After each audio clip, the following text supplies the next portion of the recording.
Kaya, maya-maya, basta ang iyo ay lupuan. Sana ang ihe. Pag yung tumapit na kayaan, at kunyari, bibit, oo po, ay maya-maya ay agos ang bangko eh. Aba. Ay, ano yun? Sa tigal Ayun pong... naman aking pisang yun, hindi na rin tumapa. Lagi anak ay tusoy.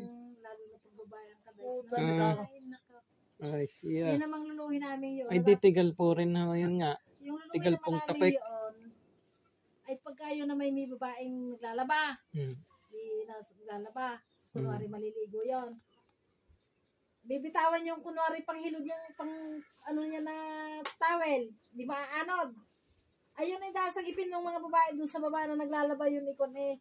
Habol yung daw sunod doon sa lulo namin na yun. Tungkol kayo kung sunod sabi, ay ba't pag ikaw kami sunod ng sunod na erihoy ka na inyong panyo na anod na erihoy ka ibibigin sa inyo. Ay ala, ay kung saan na nakarating, magandang yun talagang gayon. Hindi naman yun sabihin mong dadaisan at tutulungin pa niya. Hindi.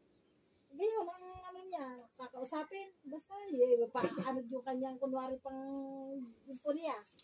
Lalo mainam eh, kaya yun marami ang, hindi naman tinatakot lang tao, marami ang natakot sa kanya at marami ang halos-haluto sa kanya pagkakakita. Noong masilab ang bayan ng Victoria, sinilab ng muro, ay ang kalabahay na halos magdikit-dikit ang dingding. Kaya ang ginawa ng tiyo yun na may palaging humab. Ang ginawa inakyat yung kalambay, sumaklang doon sa palughan.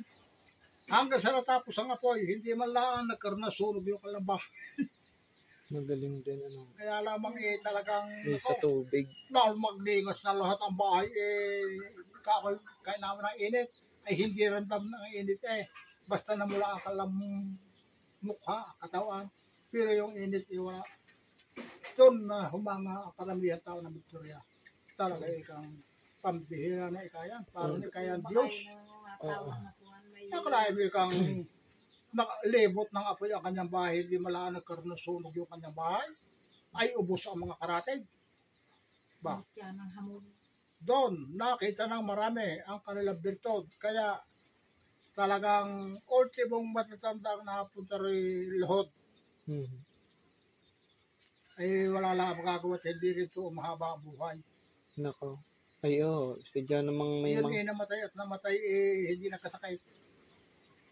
Basta nakaramdam lang ng sabi sa asawa